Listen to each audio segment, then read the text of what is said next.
जब भी किसी फंक्शन में को आपको ऐसा दिया गया हो जिसमें एक से ज्यादा फंक्शन हो तो उनकी डोमेन, पहले तो मैं एक बात क्लियर कर दूं, इसकी डोमेन कुछ और होगी, इसकी डोमेन कुछ और होगी। तो टोटल फंक्शन की डोमेन जो होगी उन दोनों का इंटरसेक्शन, जितने भी फंक्शन होंगे उन सब का इंटरसेक्शन होगा बच्चों। क्योंकि आपको ये पता होना चाहिए कि फंक्शन इस फर्स्ट फंक्शन की डोमेन और दूसरे फंक्शन की डोमेन, जब उसको प्लस माइनस मल्टीप्लाई या फंक्शन को डिवाइड किया जाता है तो जो उसकी डोमेन आती है कॉमन, वो उन दोनों का इंटरसेक्शन होती है बच्चों। तो आइए देखते हैं इधर। सबसे पहले हम फंक्शन लेते हैं 1/log 10 बेस है इसका 1 - x। बच्चों लॉगरिथम फंक्शन में ये बहुत ही एलिमेंट्री क्वेश्चन है। जेई मेन में थोड़े टफ क्वेश्चन आते हैं लेकिन बोर्ड में ऐसे क्वेश्चन आते हैं। इसका डोमेन निकालने के लिए बच्चों सबसे पहले लॉगरिथम को देखा जाता है। जो इसके अंदर ये 1 - x है, जो भी फंक्शन के अंदर ये लॉगरिथम के अंदर दिया हुआ होता है वो कभी नेगेटिव नहीं हो सकता बच्चों। सबसे पहले देखने वाली बात ये होती है, इट मींस जो लॉग के अंदर जो भी हमारे पास एक गिवन कंटेंट दिया हुआ है उसको सबसे पहले that should be greater then 0 बच्चों। तो सबसे पहले हमारे क्या निकल के आया 1 - x, this should be greater then 0, it can not be 0 also. ठीक है बच्चों। अभी जब ये पॉजिटिव होगा इट मींस अभी -x नहीं रखना है, दोनों तरफ माइनस से मल्टीप्लाई करो तो इनइक्वालिटी चेंज होएगी। तो this is x - 1 less than 0, it means x is less than 1। तो क्या x की क्या वैल्यू हुई? Less than 1। Less than 1 means x की वैल्यू क्या हुई? x कौन से इंटरवल में लाई करेगा? इस कंडीशन के मुताबिक -∞ to 1। ठीक है बच्चों। एक और चीज, जब कभी ये रेसिप्रोकल में कोई फंक्शन आए, रेसिप्रोकल में कोई फंक्शन आए वो 0 नहीं होना चाहिए बच्चों। ये क्योंकि 1/0 इनफाइनाइट हो जाएगा। तो दूसरी कंडीशन हमने क्या लगानी है इस पे, एक तो जे सेटिस्फाई होनी चाहिए एंड दूसरी log 1 - x to the base 10 ये 0 नहीं होना चाहिए बच्चों। तो बच्चों कहां पर 0 होगा? ये लॉगरिथम की डेफिनेशन है, log 1 to the base 10 that will be equal to 0। तो जब ये 1 आएगा तो 0 आ जाएगा इसकी वैल्यू, तो वो आनी नहीं चाहिए। It means 1 - x should not be equal to 1। तो ये क्या आया? It means x should not be equal to 0। तो इसमें हमें दोनों को कंडीशन को अगर मिला दें तो इस फंक्शन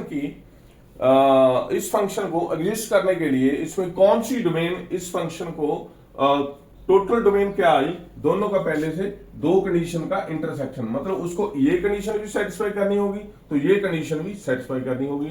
तो जब -1 ∞ to इसमें से एक रियल नंबर लाइन आप लगाते टाइम अगर ड्रा करो तो यहां पर 0 होगा, यहां पर 1 होगा और -∞ इधर होगा।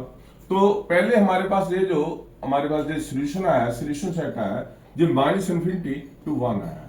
तो इसको हम ऐसे ड्रा कर सकते हैं, पर इसमें 0 नहीं होनी चाहिए। तो इसको 0 को कैसे निकाल सकते हैं? तो क्योंकि एक ही एलिमेंट है 0, तो इसको x की वैल्यू क्या आ गई हमारे पास, तो ये 0 को हटाना है हमने। तो 0 को कैसे हटाना है? x बिलोंग्स टू, इसकी डोमेन क्या आ जाएगी? फर्स्ट फंक्शन की, लॉगरिथम फंक्शन वाले की। This is -∞ to 1 and minus this 0 को एक सेट के रूप में लिख के इसमें से सब्ट्रैक्ट कर देना है। सिर्फ एक ही एलिमेंट इसमें सब्ट्रैक्ट होता है बच्चों। अब रहा फंक्शन सेकंड, तो ये हो गया हमारे पास एक तरह से फर्स्ट फंक्शन की, हमारे पास जो फर्स्ट फंक्शन है लॉगरिथम फंक्शन उसकी डोमेन होगी। अब इसकी डोमेन निकालनी है। Second function is √x + 2। बच्चों अंडररूट का ऑन द सेम वे ये हमें कभी माइनस का अंडररूट नहीं आना चाहिए। इधर माइनस का square root means this is not a real number. It means x + 2 needs to be, x + 2 always needs to be greater than equal to 0 भी हो सकता है, इसमें 0 होने में भी कोई प्रॉब्लम नहीं, तो 0 का स्क्वायर रूट 0 होता है। तो कब इसका स्क्वायर रूट नहीं हो सकता? जब नेगेटिव होगा वो। तो it means it should be greater than equal to 0। It means x greater than equal to -2। ये सॉल्यूशन सेट आ गया हमारे पास। x belongs to what? -2 से ग्रेटर होना चाहिए जब -2 हो। तो x बिलोंग्स टू -2 to ∞। ये याद बच्चों। x minus two to infinity होना चाहिए बच्चों। तो ये दोनों, ये हो गया दूसरा फंक्शन का सोल्यूशन सेट।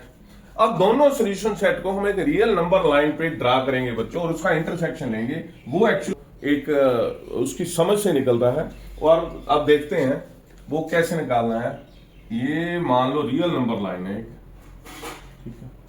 तो पहला सोल्यूशन हमारे पास क्या आ गया है, x minus infinity to zero. तो minus infinity to one, sorry to one, ये आ गया हमारे पास जीरो, ये आ गया वन। जो भी नंबर यहां पर आ रहे हैं उसको ड्रा कर लेते हैं। जी आया इधर माइनस टू, ठीक है। तो ये आया हमारे पास first solution minus infinity to one. तो माइनस इन्फिनिटी टू वन पहला सोल्यूशन ये आ गया हमारे पास। उसमें से जीरो माइनस करनी है, इसको जीरो को यहां से जीरो को हटा देते हैं। उसके बाद दूसरे का सोल्यूशन है माइनस टू टू इन्फिनिटी। तो माइनस टू टू इन्फिनिटी कहां से आया बच्चों, ये इधर लाइन लगा लो और दूसरी सोल्यूशन के लिए। तो ये है हमारे पास माइनस टू टू इन्फिनिटी, क्योंकि ये माइनस टू इसमें इन्वॉल्व है, ये क्लोज इंटरवल में है, क्योंकि ग्रेटर देन इक्वल टू भी आता है माइनस टू। तो माइनस टू यहां पर ये सर्कल को ऐसे डार्क किया जाए।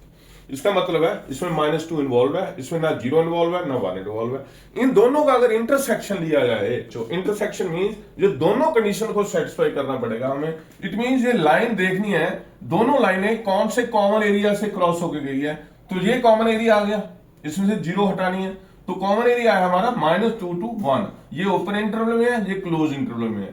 तो ये हमारे पास सोल्यूशन सेट टोटल क्या आ गया, x belongs to minus two, ये कॉमन एरिया ये है टू वन, ये ओपन इंटरवल है बच्चों, उसमें से जीरो भी हटाना हमको, माइनस ये एक जीरो हटा दो। तो ये हमारा सोल्यूशन सेट हुआ बच्चों। तो बहुत ही अच्छा क्वेश्चन है, इससे सीखिए। इसके आगे कॉम्प्लेक्स क्वेश्चन भी करेंगे जो एक्चुअली जेईई मेन में आते हैं। बहुत फायदा होगा आपको, देखते रहिए मेरा channel dive in logic. Have a good day बच्चों।